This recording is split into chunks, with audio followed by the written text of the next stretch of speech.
अब तो राजनीति में दिलचस्पी रखने वाला बच्चा भी कहता है कि दिल्ली का रास्ता यूपी से होकर जाता है। देश की दिल्ली के चुनाव में तो अभी 3 साल बाकी हैं, लेकिन उस दिल्ली का रास्ता दिखाने वाले यूपी के चुनाव में क्या लखीमपुर खीरी कांड का असर होगा, जहां से सांसद अजय मिश्रा को उत्तर प्रदेश का ब्राह्मण वोट साधने के लिए केंद्र में मंत्री पद की कुर्सी मिली, लेकिन 12% वोट साधने की कोशिश में क्या यूपी के 8.5 करोड़ खेती किसानों से जुड़े वोट पर खतरा मोल पड़ा है।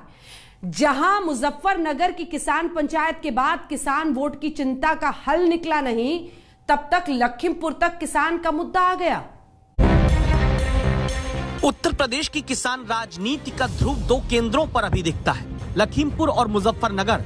दोनों जिलों के बीच की दूरी 9 घंटे। एक उत्तर प्रदेश का मध्य, एक पश्चिमी हिस्सा। लखीमपुर से बढ़ता आंदोलन किसानों की मौत पर इंसाफ मांगने का, और मुजफ्फरनगर समेत पश्चिमी उत्तर प्रदेश में किसान आंदोलन कृषि कानूनों के खिलाफ है। एक तो किसानों को जीप के नीचे कुचला जा रहा है, दूसरी तरफ पूरे देश के किसानों पर सिस्टमैटिकली एक के बाद एक आक्रमण हो रहा है। पहला आक्रमण लैंड एक्विजिशन बिल को रिवर्स करने का, दूसरा ये जो 3 नए कानून लाए हैं, और आज सिस्टमैटिकली जो किसानों का है उनसे छीना जा रहा है। क्या विरोधियों की किसान मोर्चाबंदी से बीजेपी को वाकई नुकसान होगा? पहले से लखीमपुर के हिस्से की तरफ चलकर समझते हैं। 2 चेहरे हैं। एक आशीष मिश्रा, लखीमपुर केस के मुख्य आरोपी, 6 दिन बाद पूछताछ के लिए सामने आए। दूसरे हैं मुख्य आरोपी के पिता अजय मिश्रा टेनी। मैं अजय कुमार ईश्वर की शपथ लेता हूँ। टेनी को 3 महीने पहले केंद्र में मंत्री बनाकर गृह राज्य मंत्री का पद दिया गया। कहा गया इसके पीछे उत्तर प्रदेश के 12% ब्राह्मण वोट को साधने की रणनीति है। सवाल उठता है, फिर 3 महीने में ही 12% ब्राह्मण वोट साधने के लिए क्या 8.5 करोड़ खेती किसानी से जुड़े वोट को दांव पर लगाने की गलती पार्टी कर सकती है? मैं प्रधानमंत्री जी से पूछना चाहती हूँ, आप इस देश की जनता को क्या संदेश देना चाह रहे हैं? कैसा संदेश जा रहा है इस पूरे हादसे के बाद? जो आपकी सरकार, यहाँ की उत्तर प्रदेश की भाजपा सरकार, योगी आदित्यनाथ जी, आप यहाँ आए लखनऊ, आपने इस एक शब्द नहीं बोला इस पर। आपने इतना भी नहीं कहा कि अन्याय हुआ है इन लोगों के साथ, कि ये जो हुआ ये गलत हुआ, इतना भी नहीं कहा। इस घटना को हम चुनाव की दृष्टि से न देखें, मानवता की दृष्टि से देखें। ये दुखदायी घटना है, और हम आपको भारतीय जनता पार्टी के राष्ट्रीय अध्यक्ष के रूप में आज सवेरे मुझे जानकारी मिली है, योगी जी भी आए थे, उन्होंने law will take its own course and nobody is above law. एक तरफ विपक्षी दल बीजेपी को किसान विरोधी बताने में यूपी के भीतर ताकत लगाते हैं। सुप्रीम कोर्ट लखीमपुर केस में कहता है कार्रवाई शब्दों में नहीं, एक्शन में दिखनी चाहिए। फिर भी बीजेपी लखीमपुर के आरोपी के मंत्री पिता पर एक्शन छोड़िए आंखें भी टेढ़ी नहीं करती दिखती। इस रिस्क को लेने के पीछे की राजनीति क्या है? उत्तर प्रदेश के 2017 के नतीजे बताते हैं 77 सीट ऐसी थी जहां 10,000 वोट के अंतर से जीता प्रत्याशी विधायक बन गया। 10,000 के मार्जिन से जीत हार तय होने वाली 77 सीट में 36 सीट बीजेपी ने जीती थी। उत्तर प्रदेश में करीब 2 करोड़ ब्राह्मण मतदाता हैं। इस हिसाब से इन्हें 403 विधानसभा में बांटे तो लगभग 50,000 ब्राह्मण वोटर प्रति विधानसभा पर। ऐसे में जिन्हें ब्राह्मण वोट के लिए मंत्री ही बनाया गया, उन अजय मिश्रा पर कार्रवाई होती तो संभव है ब्राह्मण वोटों की नाराजगी का असर 77 सीट पर तो दिखता ही। अगर राजनीति यही है तो क्या जिस तरह जाति के वोट बंधे माने जाते हैं, वैसे क्या किसान गोलबंद होकर वोट नहीं करते? तो पश्चिमी उत्तर प्रदेश के किसान ज्यादा गोलबंद हैं, इस मूवमेंट में उनकी साझेदारी ज्यादा है। तो जब उत्तर प्रदेश के विधानसभा चुनाव होंगे अगले साल, तो उम्मीद कर सकते हैं कि वेस्टर्न यूपी के जो किसान हैं वो गोलबंद ज्यादा होंगे। और गोलबंद किस आधार पर होंगे? मुझे लगता है वो बीजेपी के विरोध में गोलबंद होंगे।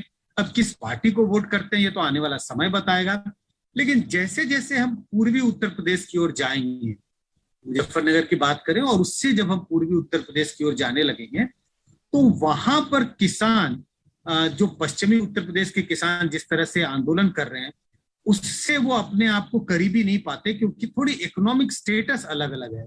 पूर्वी उत्तर प्रदेश के किसान उतने संपन्न नहीं है जितने पश्चिमी उत्तर प्रदेश के किसान हैं।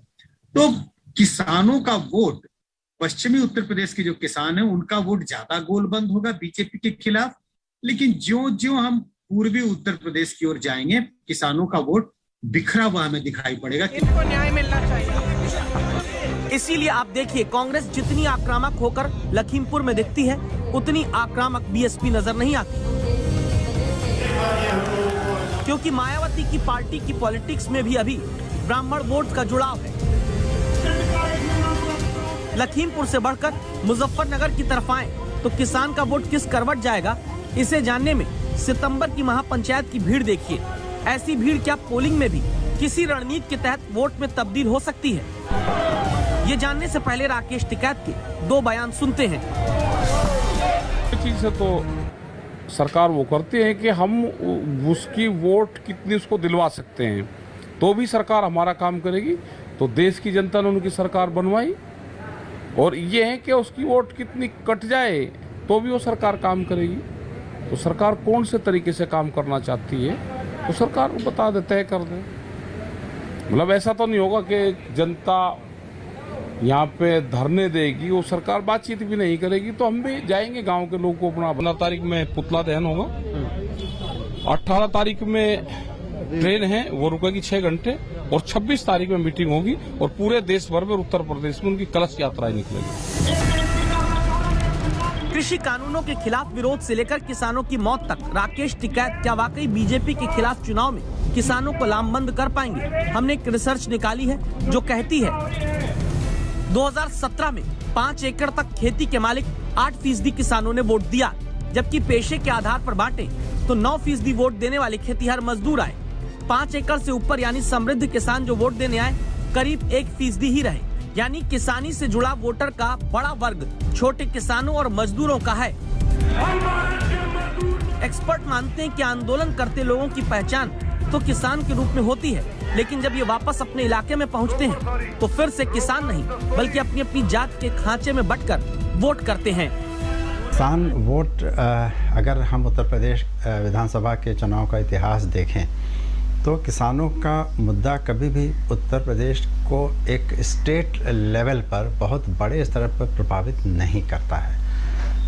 पश्चिमी उत्तर प्रदेश में जो मुद्दे रहे हैं उनका असर केवल 2 या 3 जिलों तक सीमित रहा है, जो कि राष्ट्रीय लोकदल के अभी तक के जो उनकी जो परफॉर्मेंस रही है उससे देखा जा सकता है कि वो 4 जिलों के आगे कभी बढ़ नहीं पाए, जबकि वो पूरी तरह से किसानों की राजनीति करने का ही दावा करते हैं। इसी तरह से पूर्वी उत्तर प्रदेश में भी जहाँ फसल अच्छी होती है, गेहूं, चावल, गन्ना सभी कुछ होता है, लेकिन पूर्वी उत्तर प्रदेश में भी ये मुद्दा, चाहे वो गन्ना किसानों का हो चाहे अन्य किसानों का, 2 या 3 जिलों के अलावा पूरे प्रदेश में कभी हावी नहीं हुआ।